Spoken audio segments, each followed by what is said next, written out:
திருவண்ணாமலையில தீபத் திருவிழா இப்ப நடக்க போகுது. இந்த தீபத் திருவிழா இந்த நடக்கிறதுக்கு முன்னாடியே பாத்தீங்கன்னா ஒரு மிகப்பெரிய ஒரு அசம்பாவிதம் நடந்திருக்கு. 7 உயிர்கள் பாத்தீங்கன்னா பறிபோயிருக்கு. இத பத்தி நீங்க என்ன நினைக்கிறீங்க? திருவண்ணாமலை என்பது பாத்தீங்கன்னா சிவனே குடியிருக்கிற ஒரு மலை திருவண்ணாமலை.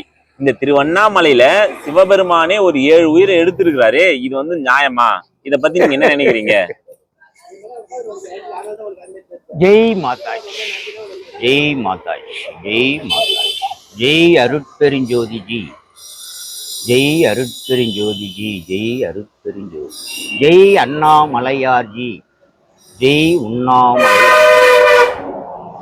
அருள் புரியும் ஆண்டவருக்கு கோடான கோடி. உங்கள் தோழன் அருட்ஜோதி மைந்தன் ஆதி நாராயணன். ஐயா, இந்த காலம் என்பது பருவநிலை காலத்துல இது கார்த்திகை மாதம். புரட்டாசி, ஐப்பசி, கார்த்திகை என்ற இந்த 3 மாதங்களுமே ஒரு வருடத்திற்கு தேவையான மழையை பொழியக்கூடிய, மனிதன் உயிரை காக்கக்கூடிய, மழை இல்லை என்றால், தண்ணீர் இல்லை என்றால் இந்த உலகத்திலே மனிதன் உயிர் வாழ முடியுமா? முடியாது. அதுபோல இந்த மழை பொழியும் காலங்களிலே இங்கு மட்டும்தான் இந்த அசம்பாவித்தனம், இந்த உயிரிழப்பு நடந்திருக்கா? வேறு எங்கும் நடக்கவில்லையா? நடக்கவில்லையா ஐயா வேற எங்கும்? இப்போ வயல்நாட்டிலே மழை பெய்து மலை சரிவிலும் வெள்ளத்திலும் எவ்வளவு பேர், 500க்கு மேல அதை கண்டுபிடிக்காம போனவர்கள் எத்தனை பேர்? அது ஒரு மழை காலம் என்பது அதிகமான சேதத்தை உண்டு பண்ணும் காலம். அதுபோல இந்த அற்புத புனிதமான இந்த ஞான பூமியிலே நடந்திருக்க கூடாது என்று நம்மளுடைய எதிர்பார்ப்பாக இருக்கிறது. இந்த பூமியிலே இப்படி இந்த விழா நடக்கும் ஒரு காலகட்டத்திலே இப்படி நடந்து விட்டதே என்பது எல்லா மக்களுக்குமே மனவேதனையை உண்டு பண்ணக்கூடிய ஒரு செயல். எனக்கும் தான் ரொம்ப வேதனை. அதுவும் இங்க பெய்த மழையை பார்த்தால் பெரிய அதிசயம் ஐயா, அதிசயத்திலும் அதிசயம் என்று சொல்லுவேன். ஏன்னா மழை பெய்ய வேண்டிய காலங்கள்ல பூரா மழையும் பெய்யல, புரட்டாசியும் இல்லை, ஐப்பசியும் இல்லை, கார்த்திகையிலும் மழை இல்லை, பனி விழுகிறது. இப்படி பனி விழுந்து கொண்டிருக்கும் இந்த காலகட்டத்திலே அங்கே புயல் உருவாகிறது. அந்த புயலின் வேகத்திலே மழை உருவாகி இந்த திருவண்ணாமலையிலே பகல் இரவு இந்த 24 மணி நேரத்தில் அதுக்கு பின்னால பெஞ்ச மழைலாம் மழை கிடையாது. அதுவும் சிறு துளி சாரல், மிதமான மழை, கனமழை என்பார்கள். ஆனால் இங்க பெய்தது மிதமழைன்னு தான் சொல்ல வேண்டும் ஒழிய கனமான மழை என்று சொல்வதற்கில்லை. அது 24 மணி நேரத்திலே இந்த மழை பொழிது இங்க உள்ள குளம் குட்டைகளை எல்லாம் நிரப்பி இந்த திருவண்ணாமலையிலே இருக்கக்கூடிய அத்தனை தீர்த்த வாரிகளிலும் தீர்த்தங்கள் அத்தனை நிறைந்து விட்டது. நான் நேரண்ணாமலையில் தான் இருக்கிறேன். அந்த குளம் இப்போ ஒரு 2 ஆண்டுகளுக்கு முன்னால ஒரு தடவை ஃபுல்லா நிறைந்தது. அதன் பின் அந்த ஊரணி அற்புதமான ஒரு தீர்த்தம், உண்ணாமலை அம்மன் தீர்த்தம், புனிதமான ஒரு தீர்த்தம். அது அந்த தீர்த்தம் நிறைவதற்கு பல மலைகள் பெய்தால்தான் அந்த தீர்த்தமே நிறையும். ஆனால் இந்த ஒரு நாள் மழையில் நிறைந்து விட்டதையா. அதுபோல இது ஒரு மழை பெய்யும் காலம். இந்த காலத்திலே அந்த சாரல்லே அந்த மலை அண்ணாமலையாக சிவமாக இருக்கும் அந்த அண்ணாமலையிலே மழை பொழிவு அதிகமானதனால் அங்கே இருந்து அந்த செடிகளை எல்லாம் அவ்வளவான ஒரு சமமான மட்டமான பகுதியும் கிடையாது. அதிலே பிரஷர், அழுத்தம் கிடைத்தால்தான் அது தள்ள முடியும். அழுத்தத்திலே அங்கே உள்ள மரம் செடி கொடிகள் எல்லாம் வேரோடு புடுங்கி அந்த இடமே வெட்ட வெளியாக இருக்கிறது. அடுத்தால இன்னொரு பாறை நகண்டு தூர கிடக்குது. அடுத்தால ஒரு பாறையும் நகர்ந்து வந்திருக்கு. அதிலே நீரின் அழுத்தத்தால் உருண்டு வந்த அந்த ஒரு பாறையானது இங்கே இருக்கக்கூடிய மக்கள் ஒரு வீட்டை கதம் பண்ணிவிட்டது.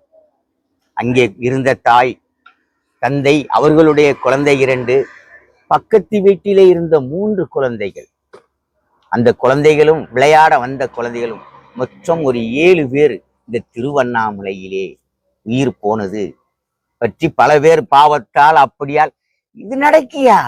இந்த உலகத்தில நாம் உயிர் வாழுவதும் அந்த தண்ணீர் நீர், அந்த நீரிலே இறந்து போனவர்கள் எத்தனை பேர்.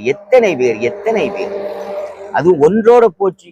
அதற்கு மேலையும் அது உருண்டு வந்திருந்தால் இன்னும் எத்தனை உயிர்களே இருக்கும். அந்த வார ஸ்பீட்ல எவ்வளவு உயிர்கள் அது கொல்லும் என்று சொல்ல முடியாது. அதனுடைய வேகம் அப்படி இருக்கும்போது இப்படி ஒரு அசம்பாவிதம் நடந்து விட்டதே என்று, இது இறைவனின் உடைய கோபமோ சீற்றமோ அல்லது அப்படி இப்படின்னு சொல்வதற்கு அல்ல, அவர்களுடைய தலை விதி. விதியை மாத்த யாரால் முடியும் ஐயா? வாழ வேண்டிய பயிர், அந்த பயிர்கள் எல்லாம் வாழ வேண்டிய பயிர், அந்த பயிர்களை உயிரை பறித்து விட்டது. இது இறைவன் மேல் குற்றம் சொல்வதற்கு எதுவும் இல்லை. ஏனென்றால் இந்த உலகத்திலே பிறப்பு இறப்பு என்பது தவிர்க்க முடியாத ஒன்று. நாம் பிறப்போம், இந்த பூமியிலே பிறப்போம் என்று நினைப்போமா, பிறந்து வளர்கிறோம். அதில் இறப்பு என்பது எப்போது என்று யாராலும் சொல்ல முடியாது. அப்பேற்பட்ட ஒரு நிலைதான் மனித வாழ்க்கை. நிரந்தரமாக வாழ நினைத்தாலும் வாழ முடியாது, சாக நினைத்தாலும் சாக முடியாது. அதுமாரி அந்த இறப்பு என்ற ஒரு விதி வரும்போது உயிரை பறித்து விடும். அதுபோல இந்த பூமியிலே, புனித பூமியிலே இப்படி ஒரு சம்பவம் நடந்துவிட்டதே என்று தவறாக யாரும் நினைக்க வேண்டாம். ஒரு நாள் ஒன்றுக்கு இந்த உலகத்தில் போகும் உயிர்கள் எத்தனையா? அதோடு இதுவும் ஒன்று. ஆனால் மன வருத்தம், அப்படியே ஒரு உயிர் இறந்தாலும் அதனால் மன வெறுப்பும் வேதனையும் துன்பமும் யாருக்கையா? மற்றவர்களுக்கா? மற்றவர்கள் வேணா கொஞ்சம் வேதனைப்படலாம். ஆனா அவர்கள் இறுதி வரை, அவர்கள் சாகும் வரை அவர்கள் உள்ளத்தை இருந்து வேதனைப்படுத்தி கொண்டு வெறுப்பேற்றி கொண்டு இருப்பது அந்த குடும்பத்தில் உள்ளவர்கள். கணவன் இறந்தால் மனைவிக்கு துன்பம், மனைவி இறந்தால் கணவனுக்கு துன்பம், பெற்றோர்கள் இறந்தால் பிள்ளைகளுக்கு வெறுப்பு வேதனை, பிள்ளைகள் இறந்தால் பெற்றோருக்கு வேதனை. இது மற்றவர்களுக்கு உண்டா? கிடையாதியா? அவரவர்கள் பெற்ற மனம்தான் அதிலே வேதனைப்படும், மற்றவர்கள் அனுதாபப்படுவார்கள். அதுபோல இனிமேலும் அதுபோல் ஒன்று நடக்காமல் அந்த அண்ணாமலையார், உண்ணாமலை அம்மை அருள் ஆட்சி செய்யும் பூமியிலே உயிர் சேதங்கள் என்பது இருக்கக்கூடாது. அதற்கு உண்மையான இன்று நடக்கும் இந்த உயிர் இழப்புக்கெல்லாம் நம் முன்னோர்கள் செய்த கர்மம், பாவம், சாபத்தன்றி வேற ஒன்றும் இல்லை. அதுதான் அங்கே அறுவடையாகுது. அப்ப இனி வாழக்கூடிய இந்த மக்களாவது உண்மையான ஆன்மீகத்தோடு வாழ வேண்டும், இறையாண்மையோடு வாழ வேண்டும், இறைவனோடு வாழ வேண்டும். வாழ்ந்தால் நிச்சயமாக இதே மாதிரி சாவுக்கு இடையிலே பாடையில் யாரும் போக வேண்டியதே இருக்காரு. இந்த மண்ணில் பிறக்கும் மனிதர்கள் அத்தனை பேரும் பிறப்பு முதல் இறப்பு வரை சந்தோஷமாக வாழ்ந்து மடிவார்கள். முன்னோர்கள் செய்த பாவத்தால் இந்நாளில் நடந்து கொண்டு இருக்கிறது ஐயா. இதை ஒழிக்கவில்லை. இறைவனின் நீதியின் போதனை இந்த மனித இனம் மதிக்கவில்லை ஐயா. மதித்து மனித தர்மத்தோடு வாழவில்லை. வாழ்ந்திருந்தால் இந்த உயிர் இழப்புக்கு இடமே இல்லை. கல்லே உருண்டு வந்தாலும் யாரையும் சேதப்படுத்தாது. அதுவும் போல இந்த திருப்பு பெய்த மலையிலே, திருவண்ணாமலையிலே அந்த மலையானது ஈரத்தன்மை அதிகமாகிவிட்டது. அதனால் அந்த கல்லு கொஞ்சமாக நகண்டு உருண்டு, இது ஒரு இழப்பு, இது ஒன்று புதிதல்ல. உலகத்திலே எவ்வளவு உயிர், எவ்வளவு உயிர், எவ்வளவு உயிர், எவ்வளவு உயிர் நாள் ஒன்றுக்கு போய்கொண்டு இருக்குது. அது திருவண்ணாமலையில ஏற்பட்டவுடன் அது தப்பா? அது இறைவனின் குற்றமா? இல்லை ஐயா. எழுதப்பட்ட தலை விதியை சிவனாலும் மாற்ற முடியாது, எவனாலும் மாற்ற முடியாது, மனிதன் எவனாலும் மாற்ற முடியாது. அது அரங்கேற்றம் நடந்தே தீரும். அதை தடுக்க யாரால் முடியும்? எவனாலும் அறிய முடியாதத சொல்லவும் முடியாது. நடந்ததை அறிவோம், இதுவரை நடந்ததை அறிவோம், நம் மனம் அறியும். 6 வயதில் இருந்து இன்று நாம் எத்தனை வயது இதுவரை நடந்ததை கூட நம்மளால் அறிய முடியும். ஆனால் அடுத்து நடக்க போவதை ஆண்டவன் அறிவான். அறிந்தாலும் அவன் தலைவிதி முடிந்தது, போகிறான் என்றுதான் நினைப்பானே ஒளி.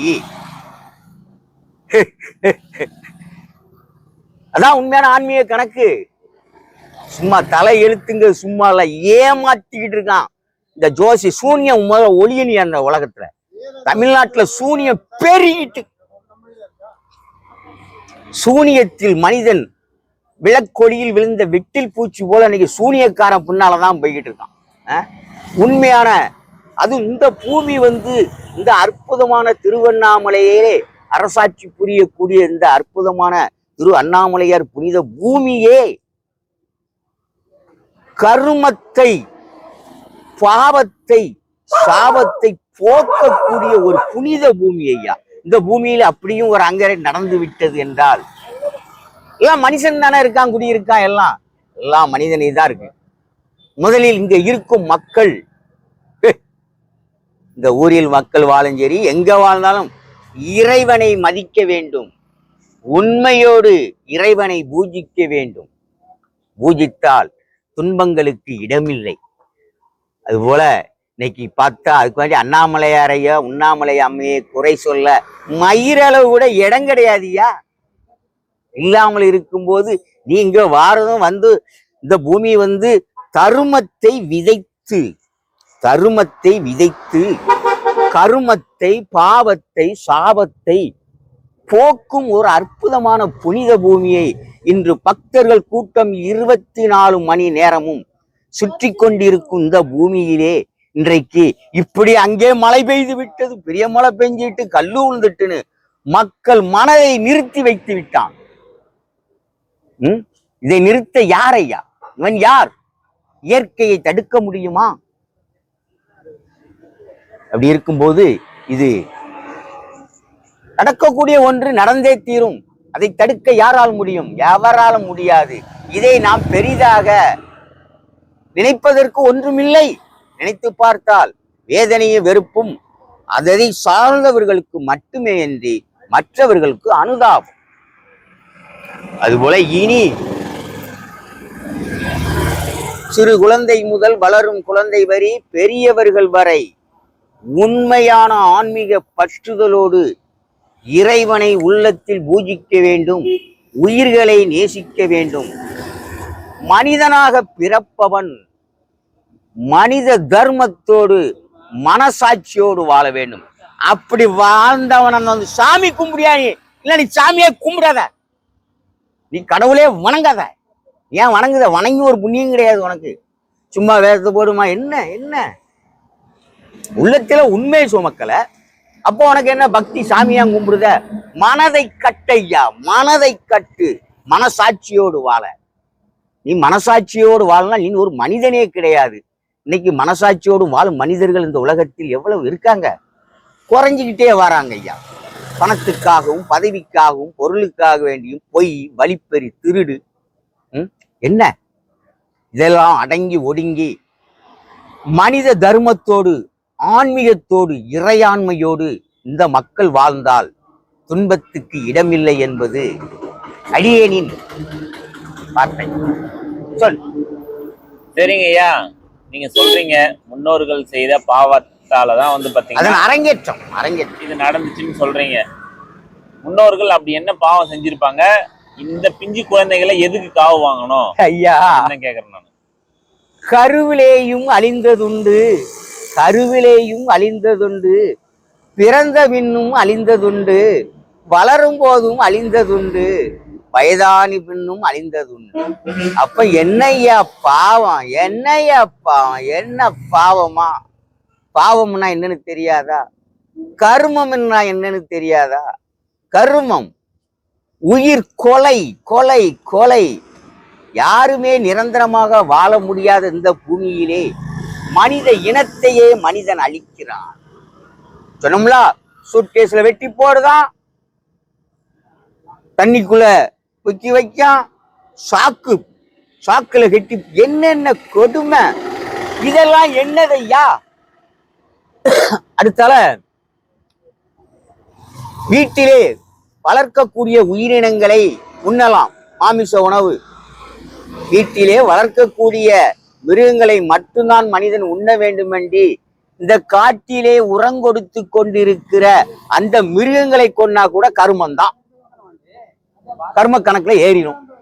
அப்ப கர்மம் என்ன? உயிர் கொலை செய்வது கர்ம செயலையா? அது தப்பாதையா? உன் முன்னோர்கள் செய்த நன்மை தீமைப்படி நீ கருவிலே விதைக்கப்பட்ட விதை. மதி உனக்கு தலை விதி, மனசாட்சி உன் வாழ்வுக்கு வழிகாட்டி. எவ்வளவு அற்புதமானதையா இந்த கருத்து! இதை விட இன்னொரு கருத்து உண்டா?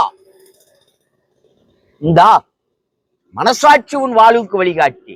நீ மனசாட்சியோடு வாழ்ந்தால் நீயும் ஒரு சாமிதான். உன்னால் தீமை ஏற்படாது என்பது கடவுளுடைய வார்த்தை, இறை வார்த்தை. இது கதையத்தான் கேட்டான், கருத்தை கேட்கல எவனும். கதை கேட்கறதுலையும் பாட்டை கேட்கறதுலையும் சீரியல் சினிமா பார்க்கறதுலாம் குறியா இருக்கான ஒழிய நல்ல கருத்துக்களை தன் உள்ளத்தில் விதைப்பதற்கு மனிதன் இருக்கானா? ஒன்னு ரெண்டு பேர் இருப்பான்னு சொல்லுவான், கொஞ்சம் பேர் இருக்கான்.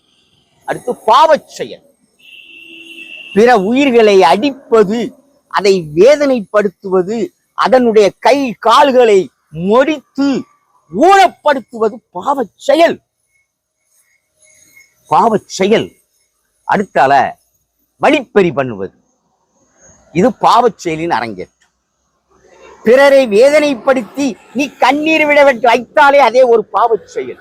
இன்னைக்கு இந்த பணத்துக்காக, பணம் என்கிற ஒரு பேப்பருக்காக இன்னைக்கு எத்தனை பேர் கண்ணீர் விட்டுட்டு இருக்கான் தெரியுமா இன்னைக்கு இந்த உலகத்துல? அடுத்தால சாபம் சாபம் சாபம், பிறர் பொருட்களை திருடுவது. அவர்கள் வீட்டுக்கு வெளியிலோ வீட்டுக்குள்ளே வைத்திருந்தாலும் சரிதான், அவர்களுக்கு தெரியாமல் அவர்களுடைய ஆடு மாடு வண்டி வாகனம் திருடுவது, வழிப்பறி பண்ணுவது, முகமூடி போட்டு வழிப்பறி பண்ணுவது, இது சாபம். யாரென்று தெரியாது, எவன் திருடுனான், எவன் கொண்டு போனான் என்னன்னு தெரியலையே. ஆண்டவா, என் கடவுளே, இறைவா, எம் பெருமானே, அவன் நாசமா போனும், அவன் விளங்காம போனும். சாபத்தீட்டு விடாது. கர்மம் பாவம் சாபம் மனிதனை விடாது துரத்தும் கருப்பு. எந்த நேரம் ஆழம் மாய்க்கும் சொல்லாது. முன்னோர்கள் செஞ்சுட்டு போயிட்டான், அவன் அனுபவிச்சுட்டு போயிட்டான். ஆனா பின்னாளில் பிறக்கும் அந்த வாரிசுக்கு மேல் அந்த பாரத்தை சுமத்துகிறான். இதிலே தருமமும் அடக்கம். தருமம் தருமம் தருமம். அந்த தருமத்தை செய்தவர்கள் அந்த வாரிசுக்கு பிறக்கிறது அறிவுள்ள ஞான குழந்தை பிறக்கும் ஐயா. எவன் ஒருவர்கள் முன்னோர்கள் தர்மம் செய்திருக்கிறாரோ அவர்களுடைய குழந்தைகளுக்கு அறிவு ஞானம் இருக்கும், ஊனம் இருக்காது. தர்மத்தால் நல்ல அறிவு பிறக்கும், பாவத்தால், முன்னோர்கள் செய்த பாவத்தால் பாவத்துக்கு ஏற்ற ஊனம் பிறக்கும். இந்த உடம்பிலே உச்சியில் இருந்து உள்ளாங்கால் வரை உறுப்புக்கு ஒரு ஊனம் உண்டு. அந்த ஊனம்லாம் எதனால் தோன்றுகிறது? முன்னோர்கள் செய்த பாவத்தால் தோன்றும் ஊனங்கள் ஐயா. அதை பேசினா கூட நீங்க அதை ஏத்துக்கிட மாட்டேக்கான். ஏத்துக்கிட்டுதானா? முன்னோர் செய்த பாவம் தான் ஐயா. பாவம் உன்னை வாழ விடாது, வீதிக்கு அனுப்பிவிடும்.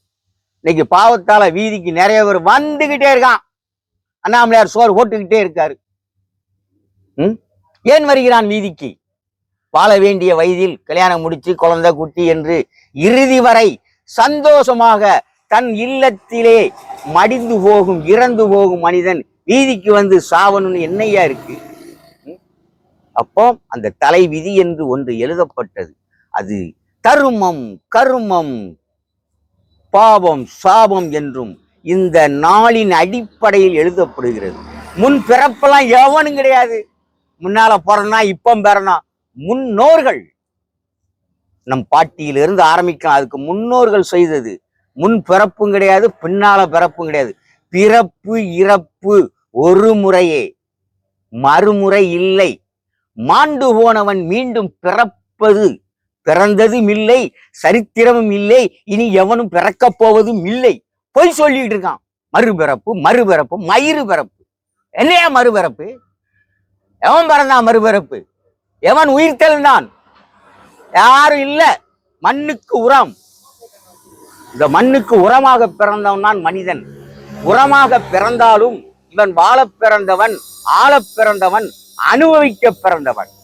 நிரந்தர உயிருக்கோ உயிலுக்கோ எவனும் சொந்தக்காரன் இல்லை இந்த உலகத்திலே. அவன் அரசனா இருந்தாலும் சரி, அவன் ஆண்டியா இருந்தாலும் சரி, அவன் குபேரனா இருந்தாலும் சரி, அவன் கோடீஸ்வரனா இருந்தாலும் ஒரு நாள் மண்ணுக்கு உரமாகிறவன். தனக்கு போக மீதியை தானம் செய்ய வேண்டும். தன் தேவைகள் பூர்த்தி ஆகிட்டால் தானம் செய்ய வேண்டும். இன்னைக்கு வட்டிக்கு விட்டுட்டு இருக்காயா, வட்டிக்கு விட்டுட்டு மக்களை கொண்டுகிட்டு இருக்காயா. எவனுக்கு எது சொந்தம் இந்த உலகத்திலே? எது சொந்தம்? எந்த மனிதனுக்கு சொந்தம் இந்த உலகத்திலே? சிந்தித்தானா மனிதன்? இந்த உலகத்திலே இறைவன் படைப்பிலே பல லட்சம் கோடி உயிரினங்கள் வாழ்ந்து கொண்டிருக்கிறது. இதிலே மனிதனின் ஒரு பிறப்பு. இதிலே மற்ற உயிரினங்கள் ஏதாவது இந்த பூமி எனக்கு சொந்தம், இந்த நாடு எனக்கு சொந்தம், அது சொந்தம், இது சொந்தம் என்று ஏதாவது சொல்லுமா? சொந்தம் என்று சொல்பவன் யார்? இந்த மனிதன் மட்டுமே. எனக்கு சொந்தம், அது சொந்தம், இது சொந்தம், என் சொத்து, என் ஜொகம். சொந்தம் கொண்டாடுறான். இவனுக்கு பந்தம் தான், அனுபவிக்கிற பந்தம் தான் ஒழிய எவனுக்கும் இந்த உலகம் சொந்தம் இல்லை, எதுவும் சொந்தம் இல்லை. நீனே மண்ணுக்கு உரமாகற, உனக்கு என்னையா சொந்தம்? உடம்பில் உயிர் இருக்கவரை உனக்கு சொந்தம் பந்தம். இன்னைக்கு பாத்தீங்கன்னா ரிஜிஸ்டர் ஆபீஸ் அங்கே ஒரு பக்கம் கொடுக்கிறான், ஒரு பக்கம் வாங்குறான். அது ஏன் நடக்காங்க? அதை வச்சு இன்னைக்கு அரசாங்கத்துக்கு சரியான வருமானம். அங்க கொள்ளையடிக்கான நிறைய பேர் விளை நிலத்தெல்லாம் தரிசனம் என்று காட்டி சர்டிபிகேட் கொடுக்கறதுக்கு பணம் கொடுத்துக்கிட்டு இருக்கான். அப்போ கருமம் பாவம் சாபம் என்றால் முன்னோர்கள் செய்தது. ஏன்னா அவங்க வச்சிருக்க சொத்து மட்டும் நமக்கு சொந்தம் இல்லை, அவங்க செய்துட்டு போன நன்மை தீயமும் நமக்கு சொந்தம். சாமி, இப்போ வந்து பாத்தீங்கன்னா இந்த சாபம் பாவம் இதெல்லாம் போவதுக்கு மனிதன் என்ன பண்ணணும்? நல்ல கேள்வியப்பா. இறையாண்மையின் நீதியின் போதனைப்படி இந்த மனிதன் வாழ வேண்டும். அதாவது சாமிய பக்திங்கிற பேர்ல நாம வணங்குறோம், இல்லைன்னு சொல்லல. நான் சொன்ன மாதிரி 24 மணி நேரமும் அந்த அருட்பெருஞ்சோதி ஆண்டவருக்கு, மாதாபிதா குரு தெய்வக்கு இந்த மண்ணிலே பல ரூபங்களிலே பல சிலையாக இருக்கும் சிலைகளுக்கு, அந்த பொம்மைகளுக்கு வழிபாடு நடத்தி கொண்டு இருக்கிறோம், வணங்கி கொண்டு இருக்கிறோம், கும்பிட்டு கொண்டு இருக்கிறோம், உளுந்து கும்பிடுதோம். கும்பிட்டாலும் இந்த உள்ளம் மாறி இருக்கா, இந்த மனம் மாறி இருக்கான்னா இல்ல. மனம் ஒன்று, இந்த மனம் என்பது ஒன்று, குணம் 2. மனம் மாறும், புத்தி உண்டு, அறிவு உண்டு இந்த மனிதனுக்கு. நீ நல்லவனாகவும் வாழலாம், கெட்டவனாகவும் வாழலாம். இந்த உலகத்திலே வாழ்ந்து கொண்டு இருக்கிறோம். நல்லவனாக வாழ்றவன் யார்? உண்மையோடு வாழ்பவன், உண்மையோடு வாழ்பவன், அன்போடு வாழ்பவன், தர்மத்தோடு வாழ்பவன், கடமையோடு வாழ்பவன், மனசாட்சியோடு வாழ்பவன் தான் உண்மையான ஆன்மீகவாதி. ஆன்மீகம் அவனுக்குள் இருக்கு, அவனுக்கு இறைவனுடைய அருள் கிடைக்கும். இப்போ அதை பெற்றுவிட்டால், இப்ப வாழ்ந்து கொண்டிருக்கிறோம். திருமணம் என்று ஒன்று முடிந்த பின் தான் நிறைய தீய செயல்களின் அரங்கேற்றம் மனிதனுக்குள் உருவாகிறது. அப்போ திருமணம் ஆன பின்னாவது 20 வயதை தாண்டிய பின் அறியா பருவம், 3 வயது வரை 6 வயது வரை கொஞ்சம் அறியாத பருவம்னு சொல்லலாம். 6க்கு பின் 20 வரை அறியும் பருவம்.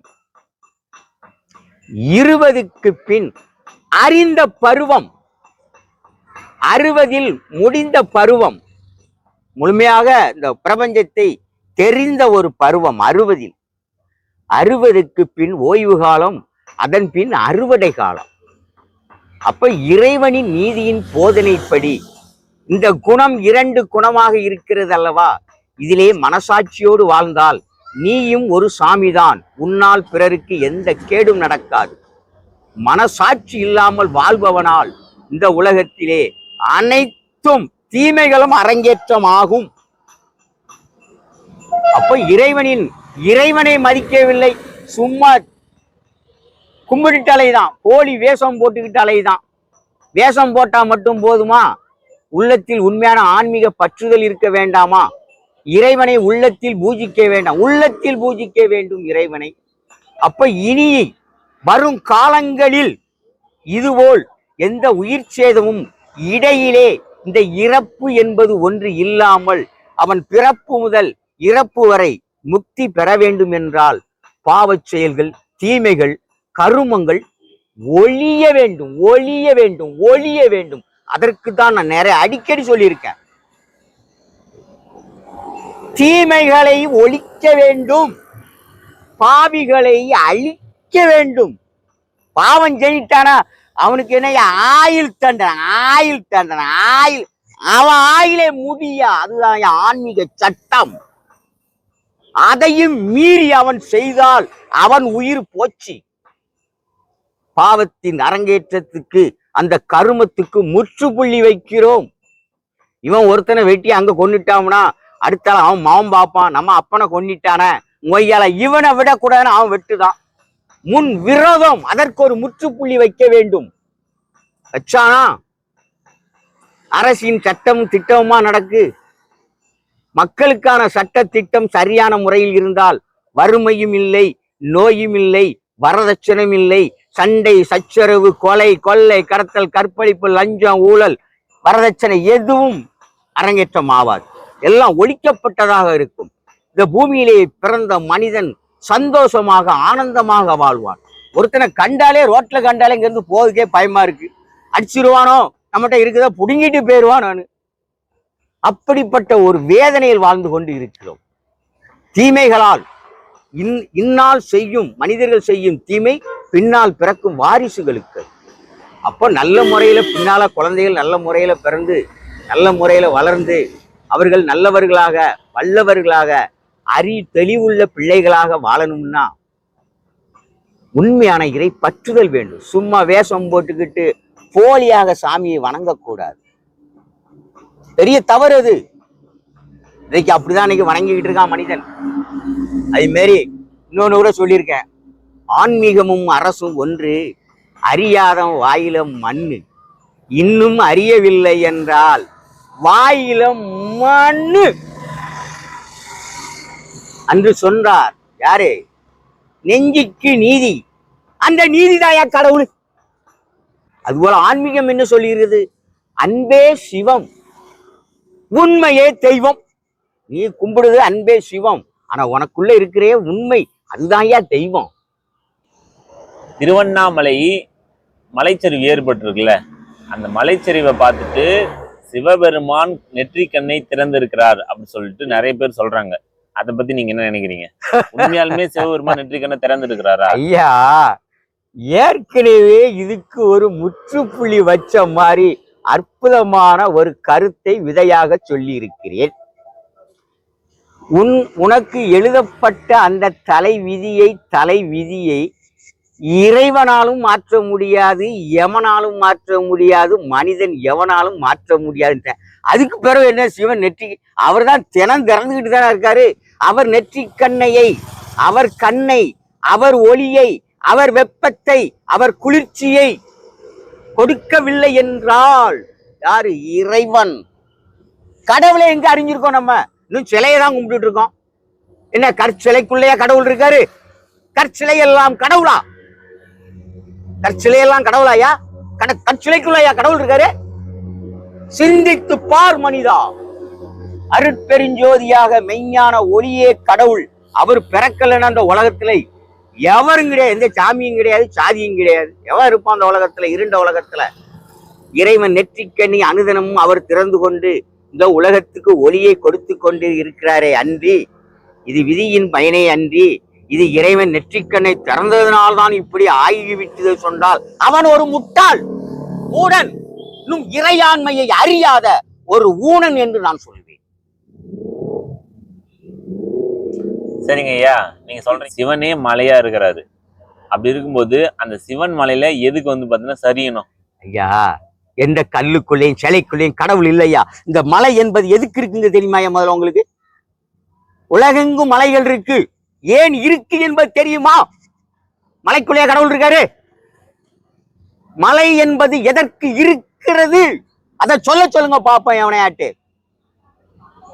உலகெங்கும் மலைகள். இந்த உலக படைப்பிலே, இறைவன் பிரபஞ்சத்திலே 70% கடல் நீர், மலைக்கு விதையாக இருக்கும் கடல். இதிலே 30% நிலப்பரப்பு. இந்த 30 நிலப்பரப்பிலும் மலைகள். எத்தனை மலைகள், எத்தனை மலைகள்! அங்கும் அங்கும் அங்கும் ஏகப்பட்ட மலைகள். அடுத்த ஆறுகள், நதிகள் என்று அது ஒரு பக்கம். அது போக மற்ற இடம் மனிதன் வாழ்வதற்குடம், அத்தல மிருகங்கள் மேய்வு, தனித்தனியாக இறைவன் பிரித்து கொடுத்திருக்கிறார். அப்போ மலையே எதற்கு இந்த மலைகள் படைக்கப்பட்டது என்றால், காற்றின் அழுத்தத்தை கொடுப்பதற்கையா, அழுத்தத்தை கொடுப்பதற்கு. அதுக்குத்தான் மலை. எந்த மலையிலும் கடவுள் இல்லை, கல்லுக்குள்ள இல்ல கடவுள். இறைவனால் படைக்கப்பட்ட இந்த காற்றின் சுழற்சியை உண்டு பண்ண, காற்றின் வேகம் ஒவ்வொரு 4 பக்கமும் இருக்கிற மேற்கு தொடர்ச்சி மலை, கிழக்கு தொடர்ச்சி மலை, இமயமலை, அண்ணாமலை, வெள்ளிமலை, கிள்ளிமலை, இமயமலை, அந்த மலை இந்த மலை, ஏகப்பட்ட மலை. இந்த மலைகளிலே முட்டி மோதி ரிட்டன் ஆகுது. ரிட்டன் ஆன காற்றின் சுழற்சி உண்டாகுது. அதனால் புயல் உருவாகிறது, மலை உருவாகிறது. அதற்குத்தான் மலை. மலைகள் எதற்கு இருக்கு? சுழற்சி. அந்த சுழற்சி என்பது அந்த அழுத்தம், பம்பிங் அழுத்தம். அந்த அழுத்தத்தை இந்த மலைகள் கொடுக்கவில்லை என்றால் நம்ம மூக்குல காத்து ஏறாதியா? ஆட்டோமேட்டிக்கா மூக்குல காத்து ஏறவே ஏறாது. காற்றின் இயற்கையை இன்னைக்கு அழிச்சு கொண்டிருக்கிறான். நம்ம வாழ்க்கை பூரா இயற்கையில் இருக்கு, நம்ம உயிரோட்டம் இயற்கையில் இருக்கு, அதை அழித்து கொண்டிருக்கிறான். இயற்கையை அழித்து விட்டால் காற்றின் உற்பத்தி குறைந்து விடும், அழுத்தமும் குறைந்து விடும், பிற மூச்சு திணறல் வந்துவிடும், மூச்சு முடியா தன் பேர் செத்துக்குவோம். இப்ப புரிஞ்சுக்கிட்டீங்களா ஐயா? அழுத்தத்தை கொடுக்கிறதுக்கு தான் மலையா, எந்த மலைக்குள்ளேயும் கடவுள் இல்லையா? சரிங்க ஐயா, அழுத்தத்தை கொடுப்பதற்கு தான் மலை. அப்ப திருவண்ணாமலையில மலையில சிவன் இருக்கிறாரா இல்லையா? கற்சிலைக்குள்ளும் கடவுள் இல்லை, எந்த மலைக்குள்ளும் கடவுள் இல்லை. அப்ப கடவுள் எங்கதான் இருக்கிறாரு? தாயாக கருவாக இருக்கும் உலகத்திலே மெய்ஞான ஒளியாக பிறந்தவர் இறைவன். மாதாவின் விழியில் பிறந்த ஜோதிதாயா கடவுள். விண்ணில் இறைவன் பிறப்பதே, மெய்ஞான ஜோதியாக பிறப்பதே உண்மை. மண்ணில் சிலையாக இருப்பது அத்தனையும் இறைவனின் அடையாள படைப்பின் அவதார சின்னம் பொம்மையா. பொம்மையை தான் நம்ம வணங்கிட்டு இருக்கோம், இன்னும் கடவுளை ஏறெடுத்து பார்க்கல. இன்னைக்கு பருவநிலையே மாறி போச்சு. இன்னைக்கு என்ன இருக்கு? இந்த இப்பவுமே பனியடி ஆரம்பிச்சுட்டு, புரட்டாசி, ஐப்பசி, கார்த்திகையில் நிறைவான மழை உண்டா? அதுவும் பூமியிலே பாவிகள் பெருகிவிட்டார்கள். பாவிகளுக்கு எதற்கு மழை? பெய்யும் மழை, பெய்தாலும் மழை அது பாவம் செய்யாத உயிர்களுக்காக இருக்கும். இந்த பாவிகளுக்கு இல்லை மழை. இந்த மழையானது, பருவமழையானது எந்த உயிர் சேதமும் இருக்கக்கூடாது. மழையால் மழை காலங்களிலே, மழை நேரத்தில் எந்த இயற்கை சீற்றத்தாலும் உயிர் சேதம் இருக்கக்கூடாது, பயிர் சேதமும் இருக்கக்கூடாது. நாம் உண்ணுகிறமே உணவு வகைகள், பயிர்கள், நெற்பயிரிலிருந்து நாம் தின்னும் காய்கறியிலிருந்து கரும்பு வரை எத்தனை பயிர்கள், அந்த பயிரும் அழியக்கூடாது. அப்படி அழியாமல் இந்த மழை பெய்தால் அது மனிதனுக்காக பெய்கிறது. இன்று ஒரு நேரம், இன்று தண்ணீரே ஒரு பக்கம் தவித்துக் கொண்டு தண்ணீர் தண்ணீர் என்கிறான். இன்னொரு இடத்திலே தண்ணீர் இல்லாமல் தண்ணீர் தண்ணீர் என்று கண்ணீர் விடுகிறான். இன்னும் அதற்கு ஒரு காலம் வரும். விண்ணை நோக்கி இந்த மலைக்கு அதிபதி யார்? இந்த மலையை கொடுப்பது யார்? ஒளியை கொடுப்பது யார்? வெப்பத்தை கொடுப்பது யார்? காற்றை கொடுப்பது யார்? குளிர்ச்சியை இந்த உயிர் ஜீவன்கள் வாழ உயிராக இருந்து அங்கே நம்மளை காப்பது யார் என்று அறியும் காலம் வரும். அவர்தான் அருட்பெருஞ்சோதி, மெய்ஞான கடவுள். அனுதினமும் கருவாகி உருவாகி அருட்பெருஞ்சோதியாக விண்ணிலே உலா வருகிறாரே, அவர்தான் கடவுள். வேற எந்த கடவுள் இந்த உலகத்துல இல்லையா? பொம்மையை வச்சுக்கிட்டு செத்து போனவனை வச்சு கும்பிட்டுக்கிட்டு சாமின்னு கும்பிட்டுட்டு இருக்கான் ஐயா இன்னைக்கு உலகத்தில். சரிங்க ஐயா, நீங்க வந்து பாத்தீங்கன்னா மலைக்குள்ள கடவுள் கிடையாது. எந்த மலைக்குள்ளும் கிடையாது, எந்த சிலைக்குள்ள இல்லையா மலைக்குள்ள இருப்பாரா? அப்ப திருவண்ணாமலையில மலைக்குள்ள சிவன் இல்லையா? அருள் பாவிக்கிறார் இந்த பூமியிலே. அருள் மட்டும்தான் கொடுக்கிறாரு இந்த பூமி, இந்த இந்த திருவண்ணாமலை புனித ஞான பூமி. ஏன் சித்தர்களும் மகான்களும் தன் வீட்டை இல்லறத்தை துறந்து இங்கே துறவியாகி தவம் இருந்து விரதம் இருக்கும் ஏன் இருக்கிறான்? இந்த ஆலயத்தை நோக்கி ஏன் ஓடி வாரான்? எத்தனையோ ஆலயம் இருக்கு, எத்தனையோ கோயில் இருக்கு, அங்கெல்லாம் இங்கே வருகிறான். இதற்கு முன்னால் எத்தனை பேர் இப்பவும் இருந்து கொண்டிருக்கிறார்கள். ஆனால் அதை மனிதன் ஏவனும் புரிந்து கொள்ளவில்லை. ஏன் இருக்கிறான்? தவம் இருக்கிறான் ஐயா அந்த பூமியிலே. மகான்கள், ஞானிகள், சித்தர்கள் இறைவனுடைய அருளால் இந்த பூமி, இந்த திருவண்ணாமலை புனித பூமியே அருள் பாவிக்கும் பூமி, மனதை மாற்றும் பூமி.